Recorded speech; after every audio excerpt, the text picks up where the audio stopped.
So today we're talking to Christine Schwartz, who is doing RVing across the country with her children. She's the RV mama of 4. And we're just going to be talking about when you're traveling, how do you sleep better? So I'm Amy Korn-Reavis. I am your sleep coach. I am going to help you to sleep better at night so you can enjoy your life and have that joy that you really have been missing. So, Christine, you said you were struggling a little bit with your sleep now that you're traveling. Yes. And so what kind of problems have you been finding when you try to sleep now that you're living in an RV? Well, first of all, thank you for having me on your show. I always love coming on because you have such great advice. And yes, you're right, Amy. Sleeping in the RV is different. You don't have high quality beds, first of all. RV mattresses are known for being like paper thin and they're just not comfortable. They actually even have companies now that sell separate aftermarket RV mattresses, but I'm cheap and haven't bought one. So I still have the original one. So that's one thing is that you have to get used to the harder mattress. And that was an issue for both my husband and I. And so one of the things that we did was bought one of those egg crate mattresses or egg foam mattresses they're called. And they're squishy, they're like this big and they have little bumps like this. Yeah. And that did help immensely. We put that on and it did make it a lot more comfortable and cheaper than buying a new mattress. Right. So mattress toppers are a great tool. Mattress toppers help you with comfort. There are mattress toppers now that actually will regulate the temperature of the mattress so you can make it cooler. So let's say that you're living in the RV, you want to kind of not run the AC all night because sometimes those ACs can be really loud. There are mattress toppers that you can buy that will actually go down to like 68 degrees, 70 degrees, so you're sleeping on a nice cool mattress. They're also Okay. they some run with air, some run with water. The ones that run with water work better because the water's cooled, it's circulated through, and they take a little bit of room, but they're worth it in the end if the air conditioning is bothering you. The other thing that you can do is get a mattress topper the problem with egg crates is they're foam.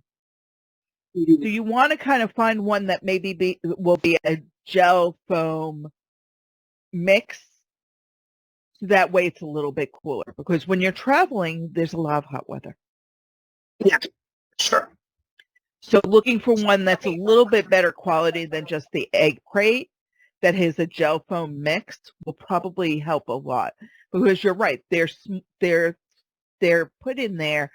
They're not just cheaper, but it's that they take up less space than a traditional mattress. So a mattress topper is a good solution. Yeah, and that's a good idea, Amy, because I haven't heard about that. I didn't know that they came in, different options like that. And my husband is always hot. So having that option to have like you mentioned, the cooling down feature, because the little egg foam mattresses don't do that, mattress pads. And then the air conditioner, it's interesting that you brought that up because I actually just turned it off just to do the podcast. They're very loud. And they come on and off. They cycle on and off. So if it just stayed on all night and never shut off, it would be fine because you would get used to it as like background noise. But they go through this cycle where so that they don't like overwork themselves, they'll shut on and off. And it's only a matter of like seconds. So it'll be like on, off, on, off.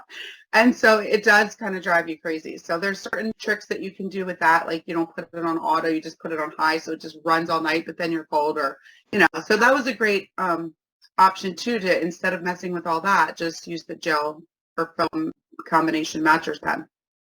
The other option that you can use is if you do want to run, if you're like me and in Florida, you don't want to turn the air conditioning off. But you can use white noise, which will give you a constant sound through the night. And so then that on-off doesn't stand out. Yes.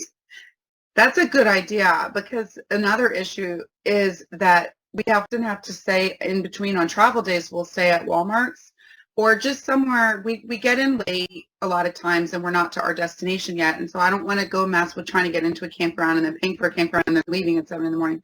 So on travel days, a lot of nights we'll stay at Walmart.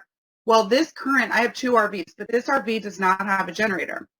So in order to even run the air conditioner, which is absolutely necessary in places like Texas, which is where I'm at right now, Florida, where you're at, you have to run the generator to get the air conditioner. And then you've got the generator noise because it sits right in front of my bedroom. So my bedroom is directly behind me that way, and that's the front of the RV, and the generator is either in the back of my truck or on the stand. So either way, now I've got generator plus air conditioner noise. So running that white noise, like you mentioned, would be a great idea to kind of overrun the generator noise as well. And you could use something like forest sounds or ocean waves, or I like thunderstorms. That's my bag, right? So you can choose a sound that resonates with you, because everything's about resonating. Right. And I can see how that would be different for each person too. So that gives you options. And they sell those pretty cheaply at like Bed Bath & Beyond in places I've seen them. They're great apps also. National Sleep Foundation has a great article with a list of apps and what sounds they have. So you could just run it from your phone, which would give you one less thing in an already small environment. That's a great idea. And I'm always looking for budgeting tips as well. So not having to go buy something, you're right, or something that's going to roll around as you're driving, it makes it even easier. So I love that idea. And one of the things when we were looking at the RV before we started was that you have sunlight coming through that window. So as soon as, especially during the summer, as soon as the sun is up, hello, I'm awake, because those shades are definitely light permeable. So that means that the light can come through it. And sometimes we don't want to wake up at 6:37 in the morning. When we're camping especially. So I want you to think about, how can I cover the window so that the light doesn't come in? Right? Especially in the sleeping areas. Like that, your bedroom is totally shut off from the rest of the camper. And you can buy shades, and those are much more aesthetically pleasing. But one of the things you can think about until you can get the shades is just using some tinfoil over it. Right? Because tinfoil, and they also sell like the vinyl that you can put over it. Okay. That would work very well. But like, I'm trying to think, like, if you need something that's a little less expensive or a stopgap until you get it, you can use aluminum foil. You can use a peel and stick shelf liner, but something that's going to block that light from the window, that you can adhere to it, so that way you can shape it so it doesn't get around the cracks and the edges. So that way you're able to sleep. Now, I know like the kids' bedrooms are more open, because it's like you don't have 2 separate bedrooms. Yeah, they're right behind me. Let's see if you can see in there. Oh, you can't see too well from that angle. But you're right. So the ones, my bedroom, the shades are all light beige, as you can see. They're very light. And so you can even see what it looks like from behind me. And so that is an issue. It is definitely an issue. I originally had a dark sunlight. So there's little bubble sunlights in my bedroom. And we had a hailstorm, and it came through, and it put a hole right through the bubble vent. And so they just replaced the bubble vent. I was very grateful. I didn't have any other damage or anything. It was just the bubble vent, so it was an easy fix. But they put in an ultra white, clear, see-through one. So this entire trip, I've had so much light coming through, even at night. I had to go out at the Walmart and see if there was like a light over top of my trailer. It was coming in that bright. It was like attracting the stars or something. I've never seen something that could attract so much light. So that would be great in my living room, but not in my bedroom. So I love your ideas of just, I've already contacted my mobile RV guy, and I said, hey, look, you got to get something. I cannot sleep. So he said they have these little vent insulators, very similar to what you're describing, but I have 2 weeks on the road before he can get them. So I love the tips of what you're saying of even the shelf liner. You can get that when you run into Walmart the next time you're staying there, on a travel night. I have foil both in my outdoor kitchen and in here. That's just a common household item. And because the way that the thing is set up, it's plastic on the inside, so I can use tape. It's not going to tear up my roof or anything. I just stick it to the inside, not on my ceiling. So those are good options, because I was pretty desperate. Last night I was about ready to shove a pillow up there, and then I thought, well, it's just going to fall on my head. I think the foil might have been a better option than shoving a pillow up there. But it's MacGyvering. I understand that, but we need our sleep, and we need dark. Our body does not produce melatonin, which is the hormone that lets us transition from wake to sleep, without exposure to the dark. That's interesting, Amy, because all of my kids, this is a little bit off topic for RV, but at home, all of my kids use those lights that you hang. They look like Christmas lights that you hang around your room just for fun, and they keep them on all night long. And it drives me crazy because when I go in to say goodnight to them, it's bright. I'm like, how do you guys sleep with this light? 3 out of my 4 kids do, and they all tell me they can't sleep.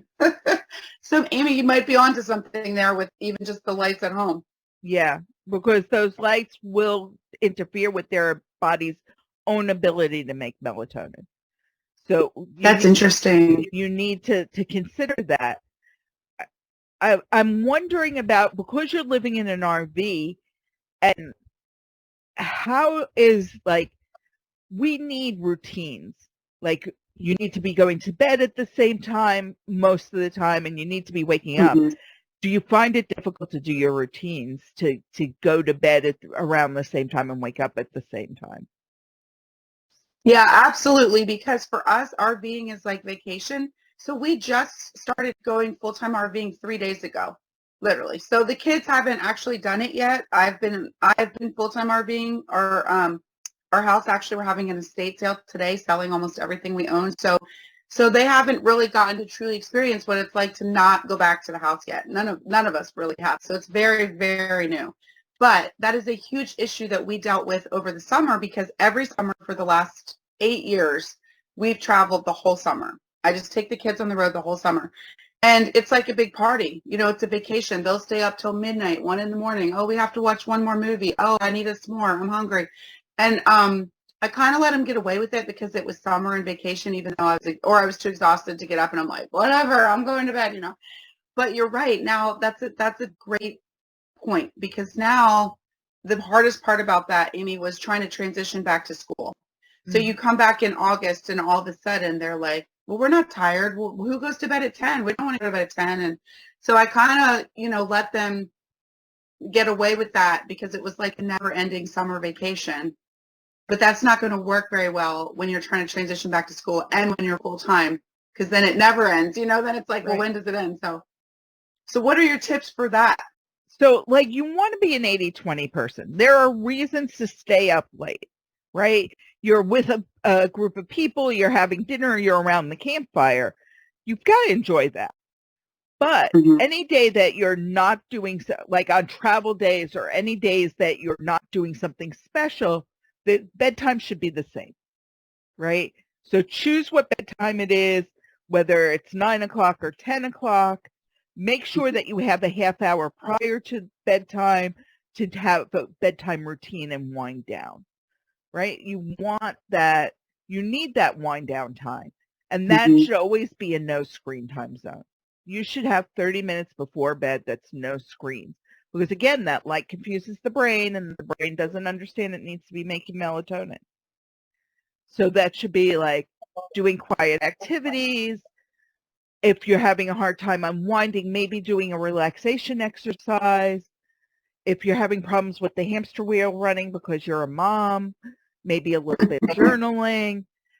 So a lot of these things are things that I teach as I'm going through my coaching with my clients, is like how to journal to turn off the hamster wheel, because whether you're in an RV or not, you need a routine.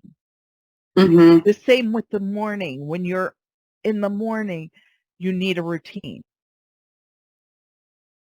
Because if you don't have that routine, your brain doesn't know what it's doing. Our brains love routine. And we give our kids routines when they're little. But now your kids are much older. They're like teenagers. And so we tend to like let them start to make their own decisions. But the brain hasn't changed that much. Well, it has changed, but it hasn't changed that much that doesn't want the routines anymore. And Right. as adults, we forget that we need routines too. Mm-hmm. That's a lot of really good points. And I would have to say that's probably a weak point for us because we homeschool, because we're on the road a lot, we don't have a lot of routines. And, that makes sense. Like their teenage brain is changing, but it's not changing their need for sleep. If anything, they need more sleep as a teenager. And so, 3 of my 4 kids do complain about not being able to sleep very well, and they don't know why. So you mentioned the screens. That could be a big one because a lot of times teenagers, that's what they want to do right before they go to bed. Check and see if my friends wrote me. Adults have the same issue. So coming up with other ideas, or in the camper, they want to watch a movie. That's their wind down time. And then I'm like, time for bed. And so you're right. That could be a hard transition for the brain of like movie till 10, 11 o'clock and then going straight to bed. And then the same with the morning, you're waking up at a different time depending on if you're hiking or if you're sleeping in or if you're traveling. And so that's a really good thought of just trying to establish what you can, within your morning and nighttime. And that might help with the kids' sleep as well. And remember, when you're creating a new habit, we want this to be a lifetime habit. So you want to set a goal. So let's say your goal is 3 nights this week, we're going to get to bed at this time. We're going to have 30 minutes of wind down. Then when you reach that goal, you have to celebrate it, right? I did it, because your brain gets dopamine. Dopamine's the happy hormone, right? It's the pleasure hormone.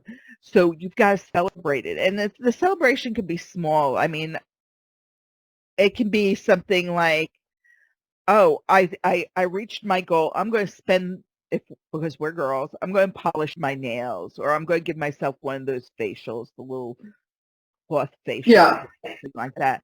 For the kids, it could be something as simple as, oh, we're going to go to Starbucks this morning and get coffees and hot chocolates, right? But you celebrate the goal, because then your brain says, oh, I get rewarded for this. And it makes it easy for you to continue the habit. And that's what we want to do, is say, this is the habit we're creating because we know our bodies need it. We want to be able to go out on that hike and really enjoy it. We want to be able to go to this place and really enjoy it. And if I'm sleepy and I'm irritable, who can enjoy it? Right. Yeah, that makes a lot of sense too. Yeah.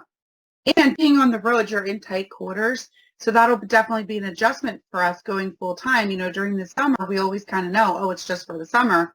And so 3 of the kids sleep in the bunkhouse in the back. And then I have my bedroom, and we do all have doors. So that helps, so that if, somebody gets up early or whatever, making coffee, we can close that off. But my daughter likes to sleep out in the living room. It's right behind me. You can't see it, but the couch folds out into the bed. So for her, if we're waking up, we're like moving around her feet, and we have a lot of space in here. We're really lucky that we can sleep like 8 to 10. But in our new RV, that's going to be an adjustment. They're each used to always, all my kids have always had their own room. I know not everybody has that luxury. I didn't growing up. I shared a room, but my kids have. So that's going to be an adjustment for them. Like, what? Now I have what? They're only used to it for the summer, like I have to like get up and get ready for school, and that kid's still sleeping. And so there'll be lots of YouTube videos, Amy, and lots more podcasts with you, I'm sure, of what do you do when you're in the situation, because it's so different. So now you have some good ideas. So is there anything else that you guys are struggling with your sleep? I think you really tapped into a lot of them, the light and the routine and the mattress. And that gives us a lot of things, to really try to work on, because like I said, the routine is probably our weakest, because for us, camping just means vacationing all the time. But I think that vacationing doesn't have to mean giving up your routine, because like you said, then the next day you got a bunch of tired, cranky kids and moms. And so I think that would be an easy fix is to do what you said with the light, and then second, really work on the routine, and then we can check out that air mattress as well. But I think those are really the top 3 things that you picked up on without me even having to tell you. So If somebody wants to talk to you or find out more about you, where can they find you? So the RVMama of4.com, it's RVMAMAOF and then the number 4.com. And that's my social media. So RVMama4, you can find me anywhere. Yes, and I would love for people to reach out to me because I teach people how to RV from start to finish so that they can make memories 1 mile at a time. It's been truly life-changing for us. I can't imagine our lives without RVing because I've taken the kids from coast to coast and we've been able to see and explore things that we never would have been able to see without an RV. We never would have had the opportunity, the budget, the time, just all of the things. And so that's why I'm so passionate about teaching other people because it creates opportunities that you wouldn't otherwise necessarily have. So I would love for any of your listeners to reach out and I would be happy to help them with, I do coaching courses and community to help get them on the road. That is awesome. If anybody is wanting to know more about sleep, they can go to my website. It's akorncoaching.com, AKORN. And I would be happy to talk to you about what you're struggling with your sleep. And I'm really happy to have met and talked to Christina, and I hope that everybody has a wonderful rest of their day.